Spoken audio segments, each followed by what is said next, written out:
Je dis toujours la vérité.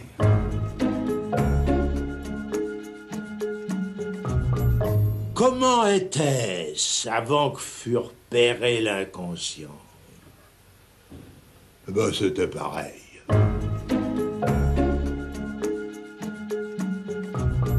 Ce que Freud nous rappelle, que ce n'est pas le mal, mais le bien qui engendre, qui nourrit la culpabilité.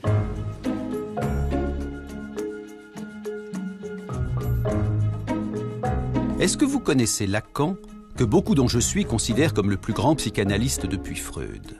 Moi, en tout cas, c'est ici, à Venise, au début des années 70, que j'ai compris pour la première fois qui il était. Mon frère aîné, Jacques Alain, devenu à 20 ans le plus fidèle de ses élèves, ayant épousé en 1966 sa fille Judith, nous étions partis en vacances avec Lacan en famille. Un jour, arrivant devant une église que nous souhaitions visiter et qui était fermée, celui-ci commença à tambouriner sur la porte jusqu'à ce que le sacristain finisse par descendre. Je ne sais pas ce que Lacan lui murmura à l'oreille, mais le sacristain ouvrit aussitôt son église et mit un point d'honneur à nous la faire visiter. Je me suis dit, étonnant ce Lacan. Il est donc capable d'ouvrir des portes qui auraient toutes les raisons du monde de rester fermées. Il faut dire qu'à l'époque, je ne savais pas grand-chose de Lacan. Je savais qu'il était né avec le siècle, 1901, dans une famille catholique appartenant à la moyenne bourgeoisie. Je savais qu'il était psychiatre de formation et que sa thèse de psychiatrie avait fait sensation en 1932, suscitant notamment la curiosité des surréalistes. Je savais enfin qu'il était de tous les psychanalystes le plus original et que son enseignement, dont je n'avais qu'une très vague idée, attirait du coup chaque semaine d'innombrables auditeurs. Ainsi, comme j'étais souvent invité dans sa maison de campagne, je savais également qu'il était le beau-frère du peintre André Masson, l'ami de Balthus, de Giacometti ou de Picasso, et j'avais vu de mes yeux qu'il avait acheté l'une des œuvres les plus sulfureuses de l'histoire de la peinture, L'origine du monde de Courbet. Bon, depuis, évidemment, étant devenu moi-même psychanalyste, j'en ai appris beaucoup plus sur lui. Mais 40 ans après mon voyage à Venise, mon sentiment n'a pas varié. Lacan était un type absolument étonnant, et si j'ai d'ailleurs réalisé aujourd'hui ce film, c'est qu'il n'y a aucune raison de ne pas le faire savoir au plus grand nombre. Cela dit, Lacan n'est pas et depuis longtemps confidentiel. C'était le cas de son vivant, c'est encore plus vrai aujourd'hui, où les lacaniens à travers le monde se comptent par milliers, y compris chez ceux-là même qui n'étaient pas encore nés au moment de sa mort, en septembre 1981, telle la petite bande du diable probablement, l'une des revues les plus inventives du moment. Pour moi, dans l'imaginaire et dans l'iconographie, il a un côté 70s avec son cigare tordu, ses cols Mao, etc.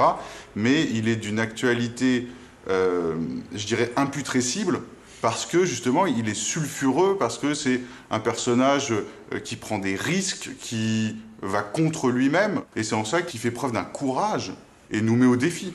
Il y a quelque chose dans la figure de Lacan qui interroge le désir de chacun. Sa personne, son style, son désir, l'extrême singularité qui l'anime, interroge chacun. Et il m'a semblé à cet égard qu'au fond, Lacan était le diable. Pas le diable au sens où on l'entendrait comme le méchant. Il fait, lui, cette référence au diable amoureux de Cazotte. Le diable qui vient interroger chacun au plus intime de son être et lui dire, au fond, qu'évoye. Bien vu. Qu'évoye, que veux-tu vraiment? C'est en effet la question que Lacan posait à chacun de ceux qui venaient le voir dans son bureau aujourd'hui mythique. Car l'histoire de Lacan, c'est d'abord l'histoire du 5 rue de Lille. C'est le bureau de Jacques Lacan. C'est un bureau que j'ai très peu fréquenté, puisque je suis sa fille. Mais j'ai tenu à ce que ce bureau soit conservé, non pas pour en faire un musée, mais parce que je pense que c'est un lieu qui a trop compté pour tous ceux qui y sont venus, et qui a trop compté pour l'histoire de la psychanalyse, et donc, je dirais, pour l'histoire universelle. Il faut bien dire que tout l'enseignement de Lacan vient de ce qu'il a entendu dans ce bureau.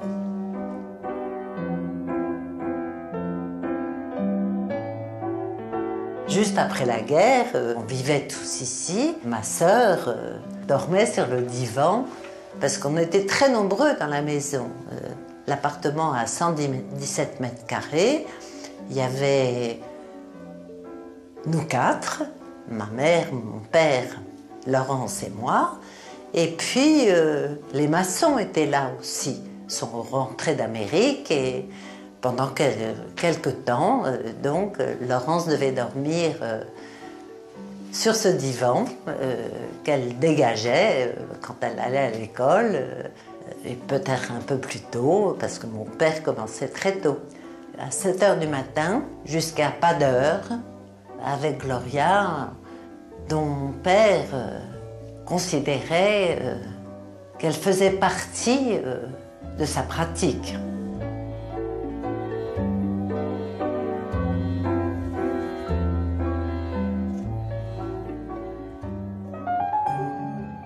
Les patients de Lacan, ces analysants qui ont fréquenté ce bureau, il y en a beaucoup qui peuvent encore témoigner. Et pour ce film, j'en ai rencontré plus d'une dizaine. Je me suis dit qu'ils avaient vu Lacan de près, pendant des années, parfois tous les jours, et que le portrait qu'ils en feront sera subjectif, bien sûr, mais authentique. Eh bien, s'il y a au moins une chose que j'ai pu conclure après les avoir écoutés, moi qui n'ai pas fait d'analyse avec lui, c'est que Lacan ne ressemblait pas, mais alors pas du tout, à un fonctionnaire de l'inconscient. Je ne savais pas quoi faire de moi dans l'existence. Panne, alors que, au contraire, s'ouvrait un éventail de possibilités variées, très contradictoires. Justement, ce qui manquait, c'était le désir pour unifier toutes ces contradictions. Je me suis dit, il faut que j'aille voir Lacan. Mais alors, autour de moi, on disait, mais c'est pas possible, il y a des files d'attente invraisemblables, de toute façon, il ne va pas te prendre. Je l'ai appelé. Et j'ai demandé à lui parler. Il m'a répondu. Je ne pensais pas que je pouvais comme ça lui parler aussi immédiatement. Je lui ai demandé un rendez-vous. Je lui ai dit, écoutez, docteur Lacan, je voudrais vous voir. Et il m'a dit, venez demain à 17 h. Voilà. Au départ, je voulais faire une analyse avec Anna Freud, donc je me suis mise à apprendre l'anglais. Parce que je connaissais que ça, je connaissais Freud et Anna Freud. Voilà. Et puis finalement, j'ai abandonné l'idée et arrivé à Nanterre, j'ai entendu parler de Jacques Lacan. J'étais persuadée que Lacan avait connu Freud, donc c'était le lien était là, quoi. Le lien à la psychanalyse était là, dans le fait d'avoir connu Freud. Or, en fait, il ne l'a pas connu, il ne l'a même pas rencontré. Qu'est-ce qui vous a frappé chez Lacan la première fois que vous l'avez vu? Ah, une gentillesse extraordinaire. Une attention que je n'avais jamais rencontrée auparavant, quelqu'un d'attentif au-delà du courant, une présence, voilà, une présence attentive. Tous les mots avaient un poids, avaient une importance considérable. Tous les mots qu'il prononçait ou qu'on prononçait soi-même? Que l'on prononçait soi-même, par son écoute. Même quand on parlait de choses tout à fait banales, des choses du quotidien, mais qui venaient là dans les séances, il avait une manière de les écouter en les reprenant, que ça en faisait comme des objets précieux à travailler. Et souvent, on a entendu dire que Lacan s'occupait à toute autre chose.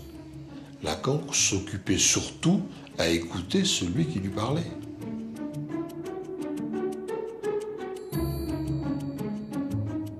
Lacan savait les mots qui avaient compté pour quelqu'un et il savait les utiliser à bon escient. Ça faisait mouche. Quand il avait extrait de ce qu'on lui disait un mot, une phrase, un souci de dire à chacun « ça c'est votre musique, ça c'est bien vous ». Vraiment, vous y tenez.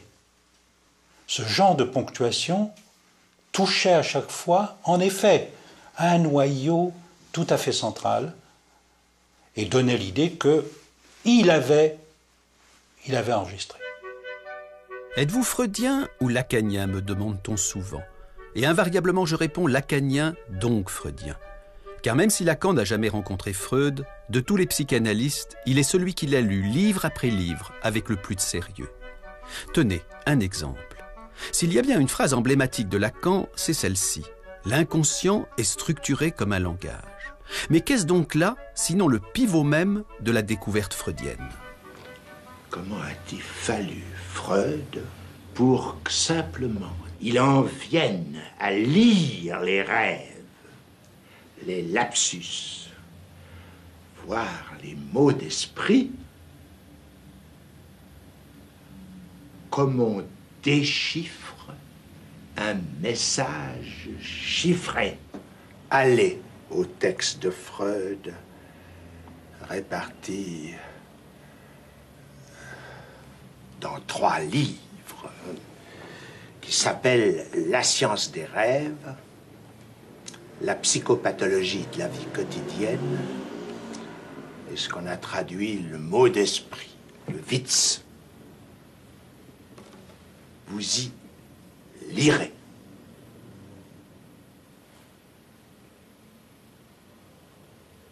Qu'il ne s'agit de rien d'autre d'un déchiffrage. Enrichissant et prolongeant la théorie freudienne, sans jamais chercher à la dépasser, Lacan savait aussi en parler d'une façon très concrète à ses patients. À vous, à la première séance, qu'est-ce qu'il vous a dit de la psychanalyse ? Il m'a dit, écoutez, on finit toujours par devenir un personnage de sa propre histoire. La psychanalyse, simplement, permet d'accélérer les choses. Vous obtenez des effets de style qui peuvent être intéressants. C'est la différence entre un long roman et une courte nouvelle. Je pense que la psychanalyse vous intéressera pour ça. Ça m'est resté, y compris le goût pour les courtes nouvelles. Faire une analyse avec Lacan, c'était donc gagner du temps pour vivre plus intensément sa propre vie ? Alors ça, c'est incontestable. C'est même ça qui pourrait caractériser, je crois, pour chacun, ce que ça fait d'avoir fait une analyse. Et à tous les niveaux, simplement parce que ce désir qui nous habite, avec lequel on est plus ou moins fâché ou éloigné, tant que les symptômes sont un peu trop présents. Une analyse, ça permet ça. Ça permet au fond d'éclairer un peu ce que sont les symptômes, de se délester de beaucoup de souffrances. Et du coup, qu'est-ce que ça libère ? Ça libère le désir. Donc forcément, en effet, la vie.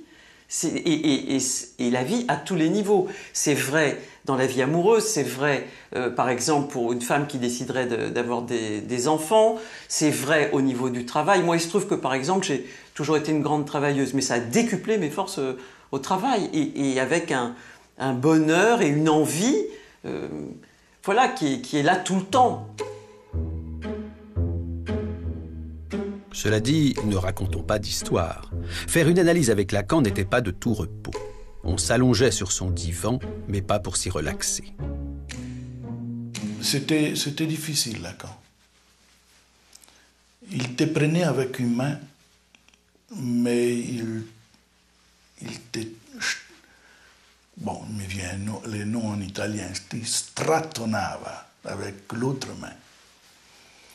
Strattonava, ça veut dire quoi? Il te tenait avec une main et avec l'autre, il te secouait comme un prunier. Mais il te tenait avec une main. Et ça, je ne pouvais pas le lâcher. Quand je l'ai rencontré, je savais qu'il allait se passer quelque chose avec lui. Je ne veux pas dire de terrible, mais en tout cas, c'était un grand risque. D'ailleurs, il a fallu que j'aille faire des tours en Italie. Je suis revenue, et puis j'ai craqué. Mais je lui ai dit un jour, je lui ai dit, je vous aime, mais je vous déteste. Voilà. Il m'a dit, il faut bien commencer par quelque chose.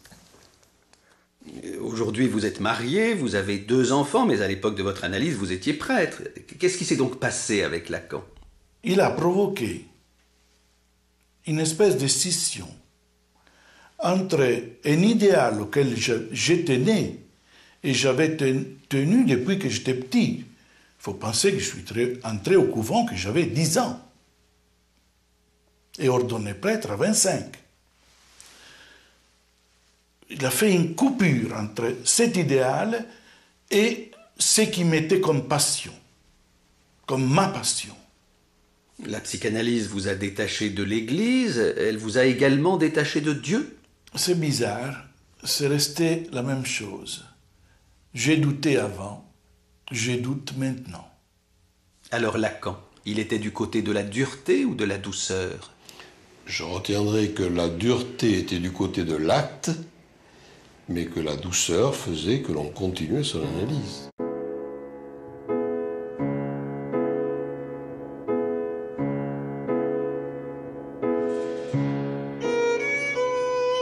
Un jour où je voulais interrompre ma propre analyse, j'ai interrogé Lacan. Pourquoi est-ce donc si dur de tirer au clair son inconscient? Ce que j'ai retenu de sa réponse, je le résumerai ainsi. La vérité est toujours incommode à supporter, et il se peut que la psychanalyse finisse par nous apprendre sur nous-mêmes ce que nous préférerions ignorer. Plus nous nous approchons de la vérité dans notre histoire, plus nous avons envie de lui tourner le dos. C'est pour cela, m'expliqua-t-il, qu'il avait toujours découragé ceux qui venaient à lui simplement pour mieux se connaître. Cela ne suffit pas. Il faut que quelque chose cloche, et handicape, et intrigue pour tenir la rampe au fil des séances. Il faut aspirer à ce que change dans son existence quelque chose de crucial. C'est pour cela aussi que Lacan ne jouait pas au bon apôtre. Mais c'est aussi parce qu'il était du côté de la vérité, et pas des simagrées de la bienveillance, qu'il savait faire preuve d'une humanité qui n'était pas de façade. Je viens d'Allemagne, je suis né en 1938, donc j'ai vécu les années de la guerre avec toutes les horreurs, les angoisses, l'après-guerre, la faim, les mensonges. J'ai toujours voulu partir d'Allemagne à cause de ça. Et dès le début, une des premières séances aussi, j'ai demandé à Lacan, est-ce que je peux guérir de cette souffrance-là? Et en le disant, j'ai compris non, que j'avais eu comme ça une idée, comme cette douleur-là, que je pourrais me l'arracher grâce à l'analyse. Non, il avait une manière de, je sais pas, de me regarder sur moi, qui m'a fait saisir, non, ça, il faudra faire avec toute la vie. Un jour, dans une séance, je parle à Lacan d'un rêve que j'ai fait. Un rêve, et je lui dis, je me réveille tous les matins à 5 heures. Et j'ajoute, c'est à 5 heures que la Gestapo est venue chercher les Juifs dans leur maison. À ce moment, Lacan se lève comme une flèche de son fauteuil, vient vers moi et me fait une caresse extrêmement douce sur la joue. J'ai compris, Gestapo, le geste. Il avait transformé la Gestapo en un geste. Un geste tendre, il faut le dire. Un geste extrêmement tendre. Et cette surprise-là, ça n'a pas diminué la douleur, mais ça en a fait autre chose. La preuve, maintenant, 40 ans après, je le raconte encore, ce geste, je l'ai encore sur la joue. C'est un geste aussi qui un appel à l'humanité, quelque chose comme ça. Il avait une façon d'attraper le symptôme et de l'interpréter qui faisait que, immédiatement, pour ceux qui entendaient, c'était comme un mot d'esprit, c'était comme un Witz. Et en tout cas, c'était vivant.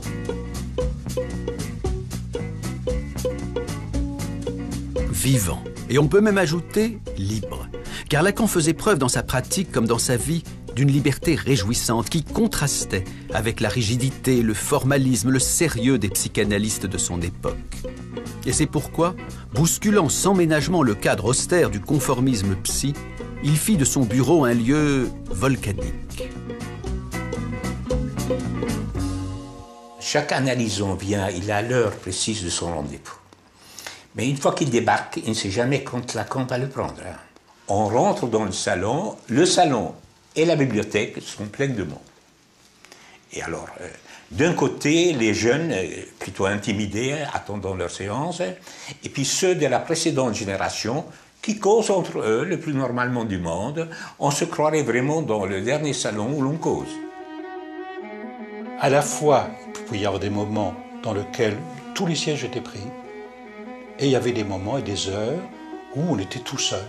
Ce qui n'est pas du tout le même type de procédé que le faisait Freud, qui s'était inventé une technique à sa main, avec au contraire, c'était vraiment une personne dans la salle d'attente, une personne avec lui pendant 1 heure, une personne seule, et limitant au maximum les contacts, etc. C'était pas du tout ça, et ça réordonnait complètement les rapports de l'un et du multiple. Sa pratique ne se limitait pas à son bureau, à son cabinet, enfin, à ce périmètre-là. Il avait une mobilité assez extraordinaire et de cette façon, il brisait tous les standards. Évidemment, quand Lacan rentre dans son bureau, il ferme la porte derrière lui. Mais très souvent, disons qu'il oublie de fermer la porte. Résultat, tous ceux qui sont en attente entendent tout ce qui se dit. Et c'est là qu'on découvre, on réalise que là où chacun imagine le drame de son Oedipe, ça finit par devenir une rengaine, ponctuée par les soupirs de Lacan, des soupirs à fond de l'âme. Et c'est vrai qu'il y a eu plusieurs comme ça, plusieurs moments où je lui disais quelque chose et il laissait la porte ouverte, par exemple. Alors que j'étais allongée sur le divan. Et je lui disais, écoutez, vous pouvez pas la fermer Je m'a dit, oui, je vais la fermer.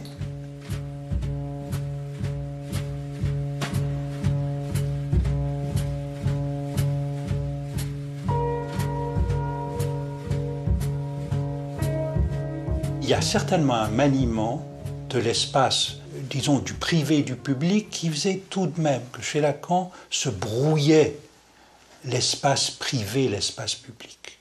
En même temps, il y avait le sentiment, il y avait une zone de très grande intimité, réservée, préservée.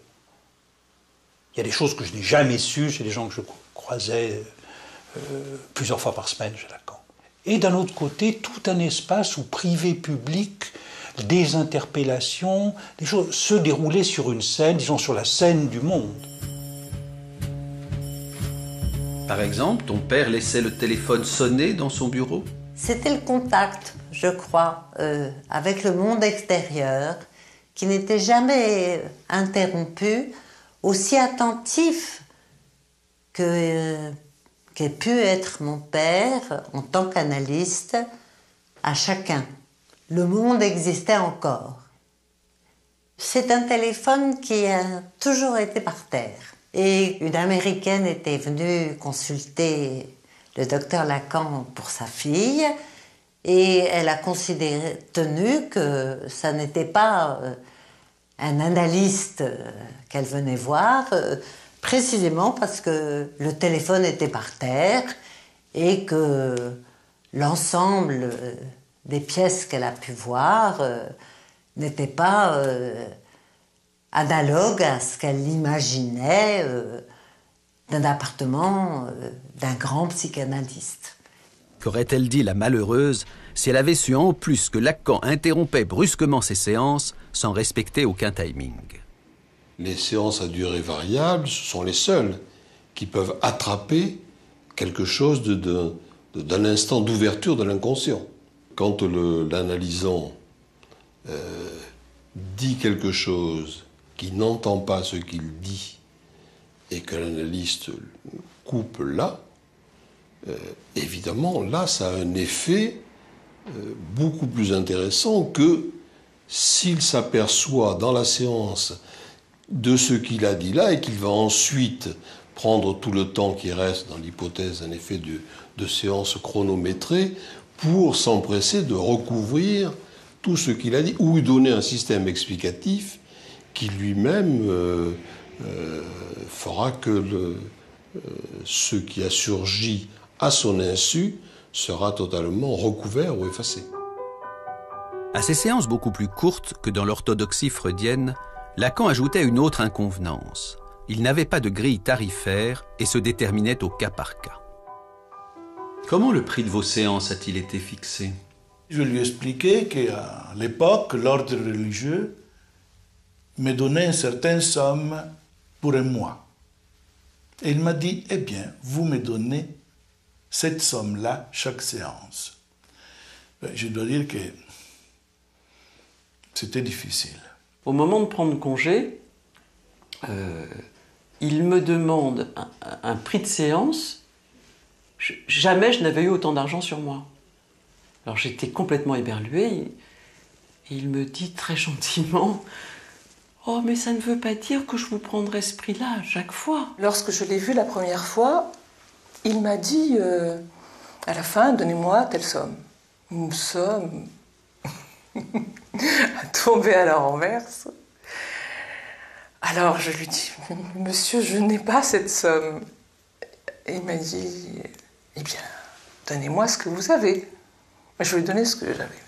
Je lui ai tout donné, tout ce que j'avais dans mon porte-monnaie. Et quand je suis retournée le voir, je lui ai dit, écoutez, c'est avec vous que je veux faire une analyse. C'est rien à faire, c'est avec vous. Mais voilà, je ne peux pas vous payer ce que vous me demandez. Et là, il ne m'a pas dit, donnez-moi ce que vous avez. Il m'a dit, donnez-moi ce que vous voulez. Il paraît que pendant plus d'1 an, vous avez poursuivi votre analyse avec Lacan sans lui payer un seul centime. Absolument. Et vous aviez l'habitude d'aller avec quelle fréquence chez lui? Au début, j'allais 2 fois, puis c'était tous les jours, sauf le samedi. Et à la fin des séances, il ne vous demandait pas où vous en étiez? Enfin, rien du tout. Comment vous avez compris ça, que Lacan, qui était, raconte-t-on, tellement cher, ait pu... Mais c'était sa réputation, comme quoi Lacan était un homme qui aimait beaucoup l'argent. Et là, l'exemple qui m'est arrivé à moi me prouvait qu'il fonctionnait comme analyste. J'étais là, je faisais mon analyse, il voyait bien que je jouais à quoi que ce soit, ce qui fait qu'il m'a laissé faire. Il a su attendre. Il a su attendre et être patient. Il a donc attendu que vous puissiez gagner votre vie pour le payer. Exact. Chez lui, cette façon dont l'argent ne correspond absolument pas aux valeurs ou tout au simagré, au rituel petit bourgeois, frappait énormément. Il prenait de l'argent, il le prenait dans votre poche, il allait regarder, qu'est-ce que vous allez me donner aujourd'hui? Oh, vous allez bien me donner un petit quelque chose, et ensuite fouiller dans votre porte-monnaie. Enfin, on ne fait pas ces choses-là. Parce qu'on ne comporte pas comme ça. Ou bien le mettant ensuite dans son tiroir, chez lui, avec des billets qui s'accumulaient, donc visiblement il ne savait pas combien il y en avait. C'était quelqu'un d'autre qui s'en occupait à l'occasion où Gloria venait, prenait ce qu'il y avait dedans. C'était d'autres qui s'en faisaient. Pour lui, l'intérêt majeur, c'est celui de la psychanalyse. Et d'intéresser chacun de ceux qui venaient le voir à une dimension d'un intérêt au-delà de ce qui étaient ses intérêts évidents. Patients innombrables, attentes interminables, séances courtes, prix exorbitants, toute une mythologie se constitua progressivement autour de Lacan, qui devint à la fin des années 50 l'image même de l'hérétique. Mais en fait, chez Lacan, le non-conformisme était depuis les années 30 une seconde nature. Quand jeune psychiatre, il étudia le cas de cette patiente surnommée Aimée, en prenant à contre-pied, en subvertissant la psychiatrie officielle. Quand lui, il va publier le cas Aimé, il vient tout à fait en rupture avec ce que font les maîtres qui sont les siens à cette époque-là. Les maîtres de l'époque, ce qu'ils veulent, c'est décrire une symptomatologie à laquelle ils vont attacher leur nom. Et donc, il leur faut en effet un nombre important de cas, comme si, en effet, le nombre venait confirmer. Et Lacan prend le contre-pied tout à fait de ça. Lacan veut montrer qu'avec un cas approfondi, on peut dire beaucoup plus de choses qu'avec ce qui était aussi à l'époque ajouter les cas les uns à la suite des autres, comme c'est aussi aujourd'hui la loi du nombre qui dirait quelque chose des patients. La loi du nombre dit peut-être quelque chose d'une maladie, elle ne dit rien d'un patient, elle ne dit rien d'un sujet. Ce que Lacan a introduit, c'est tout de même la singularité du sujet, le un par un. En s'opposant à la tyrannie du nombre, en refusant de se comporter devant la souffrance comme un médecin, Lacan ne pouvait faire que scandale. Imaginez qu'il disait cette chose incroyable pour un thérapeute: le symptôme est ce que beaucoup de personnes ont de plus réel.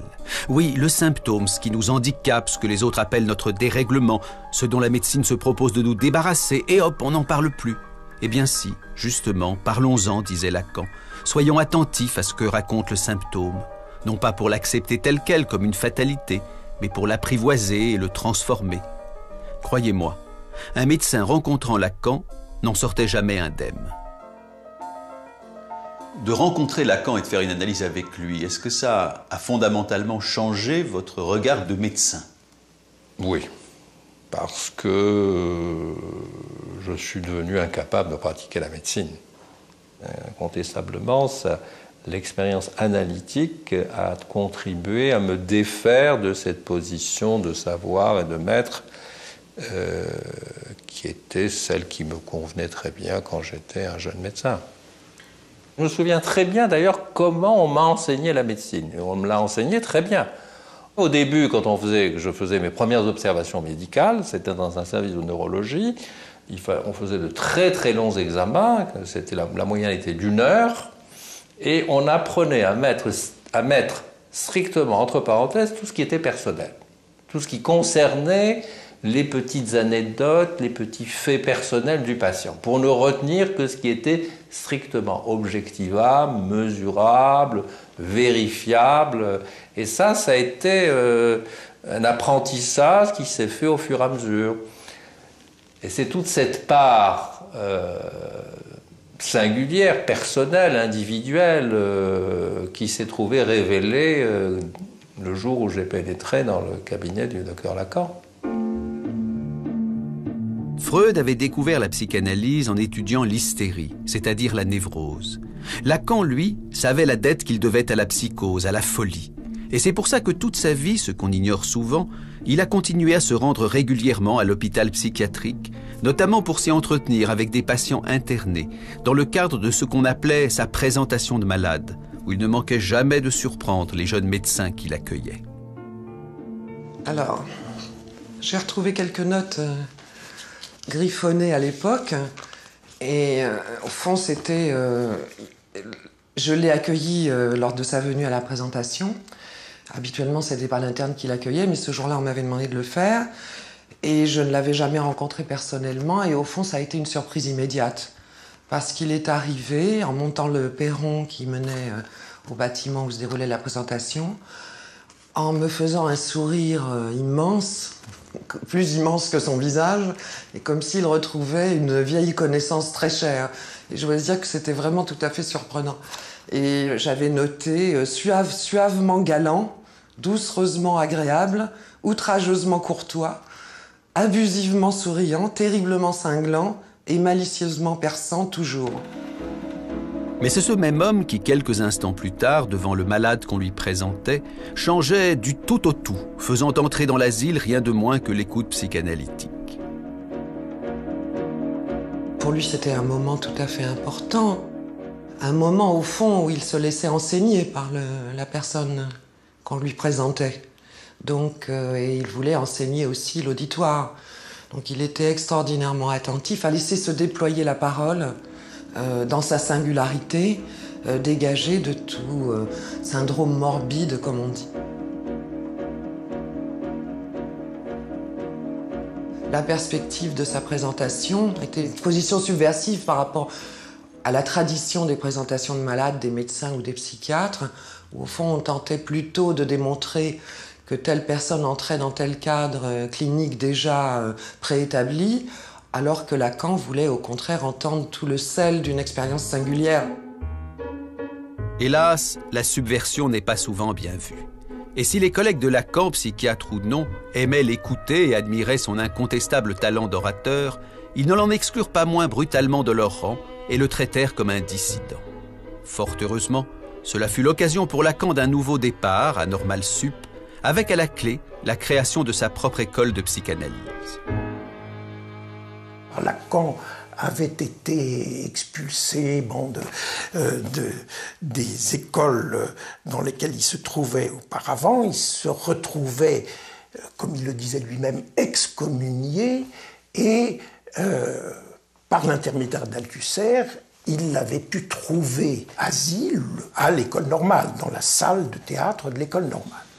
Et du coup, parce qu'il avait été exclu, Lacan trouva un public beaucoup plus large que celui qu'il avait eu jusqu'alors, sidérant littéralement les plus brillants des jeunes intellectuels du moment, qui n'étaient pourtant pas en manque de maîtres. Nous pouvions à la fois entendre, discuter avec Michel Foucault, qui venait de publier l'Histoire de la folie. Il y avait à côté Roland Barthes, qui enseignait à l'école des hautes études, Georges Dumézil, qui, du côté de l'histoire des religions, nous apprenait à découvrir les vertus du structuralisme dans un champ tout différent de celui où il s'était imposé d'abord, c'est-à-dire dans la linguistique saussurienne. Il y avait Lévi-Strauss au Collège de France. Derrida est devenu répétiteur doublant en même temps Althusser. J'oubliais évidemment celui qui était le maître de Michel Foucault et que admirait aussi beaucoup Jacques Lacan, Georges Canguilhem.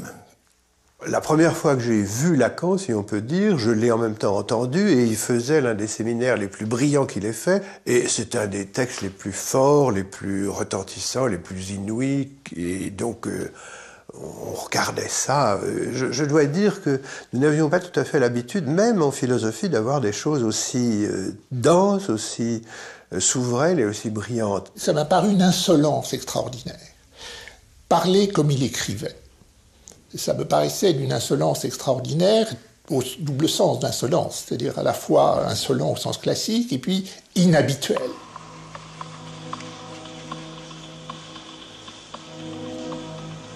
J'attendais d'être surpris, que je ne puisse pas prévoir en quelque sorte la note qui viendrait après. Comme dans, vous savez, dans une pièce de piano ou de musique en général m'intéresse quand je ne peux pas prévoir la note qui vient après. Et là, c'est ce sentiment que j'ai eu très tôt, dès la première conférence, et j'étais traversé d'une sorte de jubilation.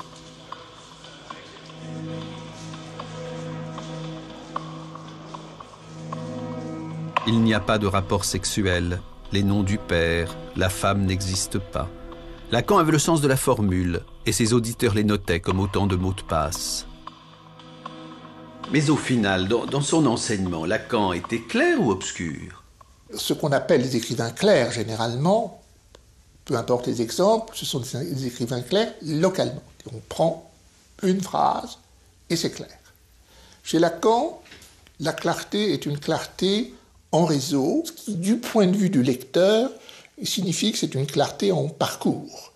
Il faut parcourir le réseau, et comme ça n'est pas un seul réseau, mais plusieurs réseaux, tous les parcours ne produisent pas les mêmes lumières. La psychanalyse, dans les mœurs ou dans les idées, on parlait de l'inconscient, de la sexualité, du rêve, un point c'est tout.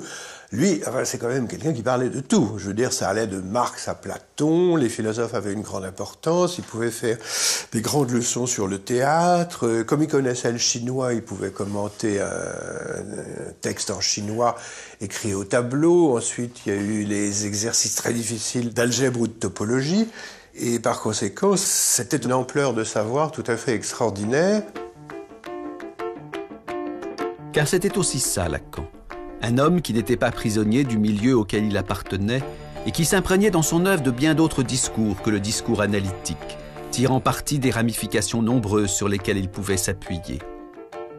Amitié avec Maurice Merleau-Ponty ou Martin Heidegger, photographié ici à Guitrancourt, où Lacan se rendait tous les week-ends.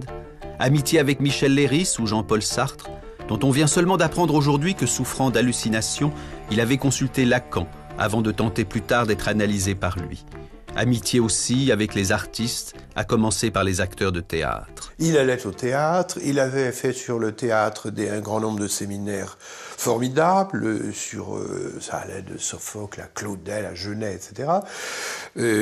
Il avait épousé une actrice que nous connaissions bien. J'ai très bien connu Sylvia Bataille, elle venait voir les spectacles. J'ai travaillé avec Chéreau à ce moment-là, elle venait tout voir à Lyon-Villeurbanne. Maman était effectivement actrice de cinéma et qu'elle était absolument adulée par énormément de monde au moment où mon père l'a connue.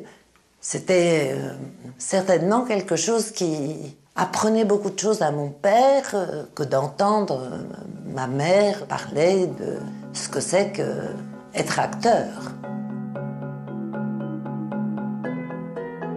Les années 60 ponctuent un moment crucial dans la vie de Lacan.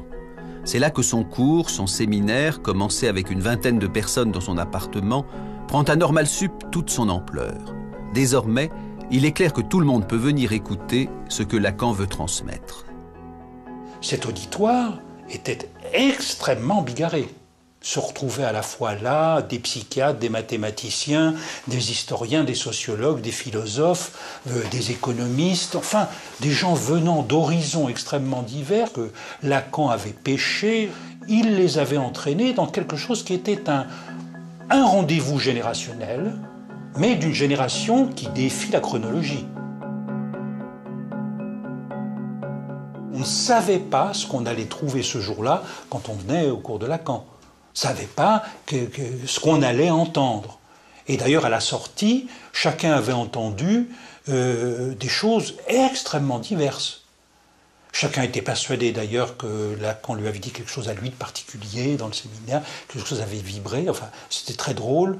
Le débriefing du séminaire qui avait lieu au bistrot après permettait de voir que justement Lacan se situait dans un registre de la langue, dans l'équivoque, qui faisait que ça résonnait pour chacun de façon extrêmement particulière.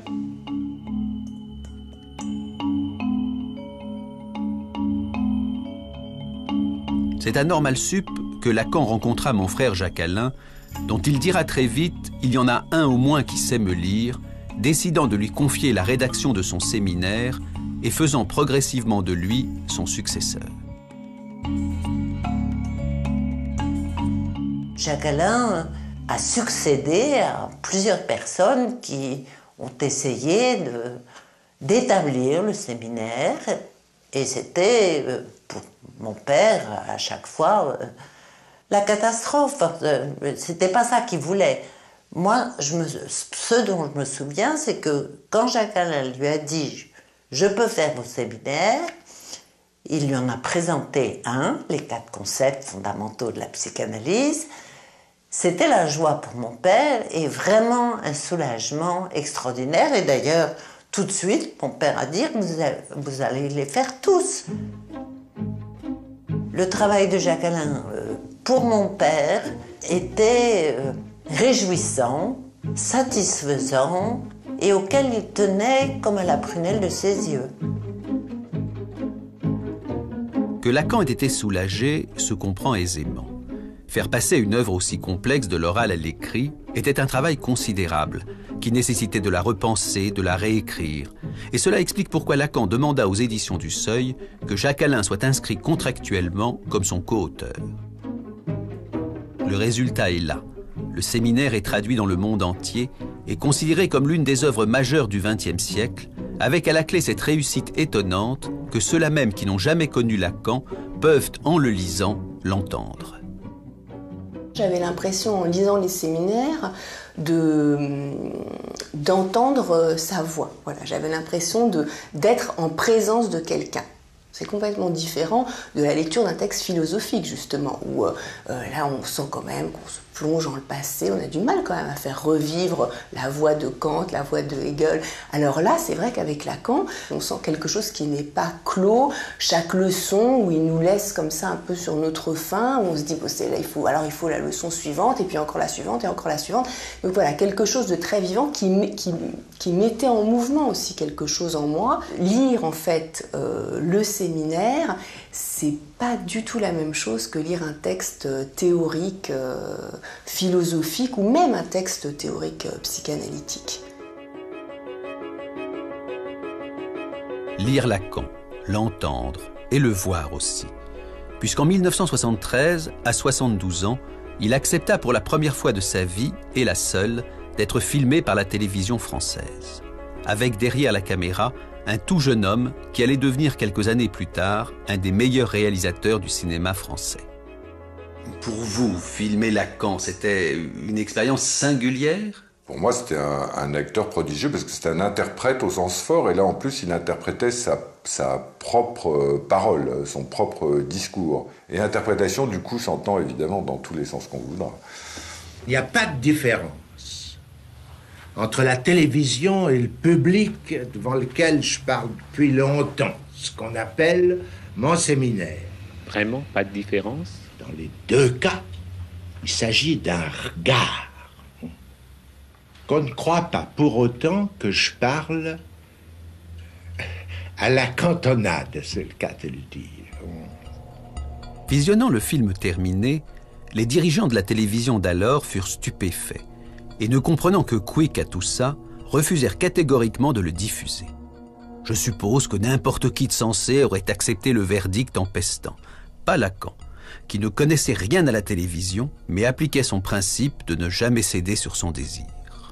Lacan, lui, c'était là, maintenant. Ce qu'on avait dit, ça devait se faire comme ça, et pas autrement. Et il est rentré en guerre.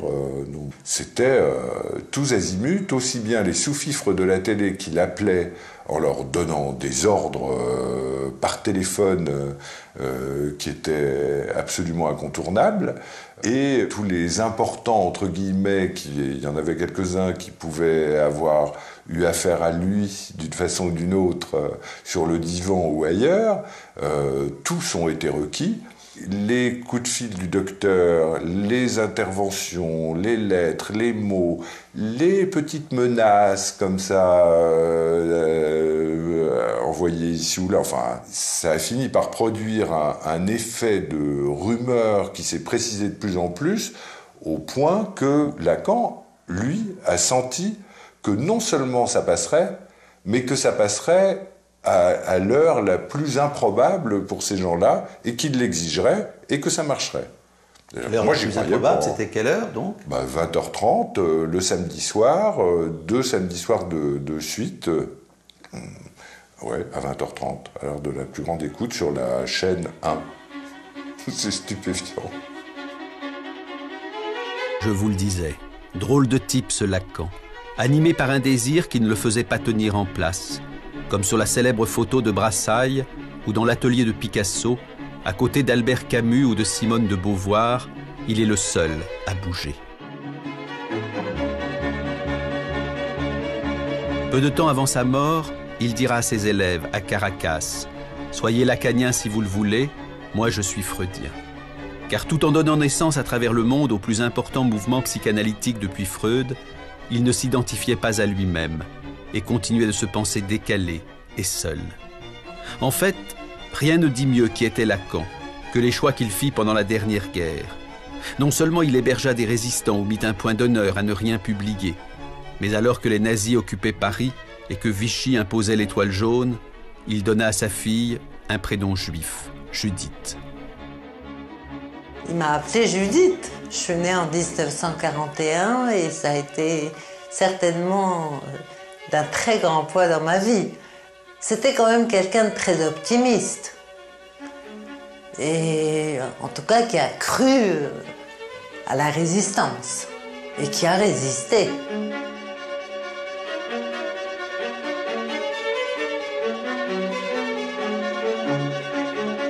Venise, printemps 2011, 30 ans après la mort de Lacan. Freud lui aussi aimait bien cette ville. Il disait « Les pierres parlent ». En me promenant sur le Grand Canal, ce film presque terminé, et cherchant dans ma mémoire d'autres images de Lacan, je me suis demandé pourquoi nous a-t-il si peu parlé de lui pendant toutes les années où nous l'avons côtoyé? Pourquoi nous a-t-il raconté aussi peu de souvenirs? Et arrivé à Paris, je suis allé voir mon frère Jacques-Alain, grâce à qui, après tout, j'avais connu Lacan et Judith et la rue de Lille et la psychanalyse. Quand je l'ai connu, toi un peu plus tard, c'était un homme qui approchait des 70 ans. Donc il y avait... il était en rapport avec... Nous l'avons connu en rapport avec la fin de sa vie. Et décidé à vivre jusqu'à la dernière seconde. Je n'ai jamais rencontré personne qui ait eu moins de nostalgie que Lacan, et il ne racontait jamais un souvenir. Il parlait même quasiment jamais du passé. Je l'ai connu en janvier 1964, il avait eu des déboires historiques avec ses collègues dans les 3 mois qui avaient précédé, et il m'en a jamais décroché une sur cette période. Des 16 années où je l'ai connu, j'ai dû lui poser 3 ou 4 questions sur sa vie passée auxquelles il a répondu. Pour le reste, c'était sans intérêt pour lui. Il était dans le moment présent. Et une petite anticipation. Il ne se préoccupait donc pas de la postérité? Les gens, pour lui, ça n'existait qu'un par un. Et c'est d'ailleurs pour ça qu'il a été si réticent pendant 20 ans à publier son séminaire. Il voulait avoir les gens devant lui, voir comment ils réagissaient, ce qu'ils allaient lui dire après, dialoguer avec eux. Et l'idée de s'adresser à la masse, au monde, voire à la postérité, ça lui était parfaitement étranger. La postérité, c'est une abstraction. Et c'était une abstraction pour Lacan. J'aurais pu m'en souvenir, mais je préfère le lire. Bon, parce que c'est dans l'esprit de Lacan, c'est un petit poème de Raymond Queneau, qui est tout à fait... Lacan le cite souvent, Queneau, et c'est tout à fait dans le même esprit. Ce soir, si j'écrivais un poème pour la postérité, Fichtre, la belle idée, je me sens sûr de moi, j'y vais, et à la postérité, j'y dis merde, et remerde, et re-remerde. Drôlement feinté la postérité qui attendait son poème. Ah, mais... Bon. Eh bien, ça c'est lacanien.